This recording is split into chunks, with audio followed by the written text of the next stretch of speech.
Friends, ఈ జంతువుని ఎప్పుడైనా చూసారా? దీన్ని తెలుగులో ఉడుమని, ఇంగ్లీష్లో మానిటర్ లిజర్డ్ అని అంటారండి.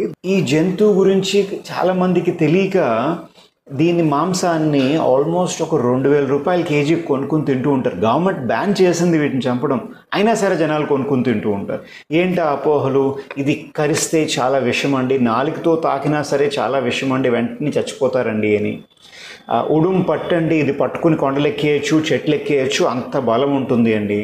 సో దీనివల్ల దీని మాంసానికి చాలా పవర్ ఉంటుందండి. ఆ మాంసం తినగానే వెంటనే నడుము నొప్పి, పురుషులకు ఉండే కొన్ని సమస్యలు తగ్గిపోతాయండి. ఇలాంటి అపోహలు ఉంటాయన్నమాట. నిజానికి ఇండియాలో ఉండే ఏ ఉడుముకి విషం అనేది ఉండదు. ఇవి నాన్ వెనమస్ లిజర్డ్స్. ఇవి ఫారెన్లో ఉండే కొన్ని టైప్స్ ఉన్నాయి, వాటికి విషం ఉంటుంది. ఇండియన్ మానిటర్ లిజర్డ్స్కి విషం లేదు. సో ఇది కరిచిన తర్వాత ఎవరైనా చనిపోయారు అని అంటే వాళ్ళకి ఇన్ఫెక్షన్ వల్ల చచ్చిపోయారు తప్ప వెనం వల్ల, ఆ విషం వల్ల కాదు. ఉడుం పట్టు అనేది ఓవర్ ఎగ్జాగరేటెడ్ థింగ్ అండి. మీ ఇంట్లో బల్లి కూడా గోడను పట్టుకుని వదలదు. సో లిజర్డ్స్కి ఉండే ఒక బేసిక్ క్యారెక్టర్ తప్ప మీరు లాగినే మనిషి పట్టుకుని ఎక్కే అంతలా కథలు ఏవైతే ఉన్నాయో అవి కొంచెం ఓవర్ ఎగ్జాగరేటెడ్ స్టోరీస్.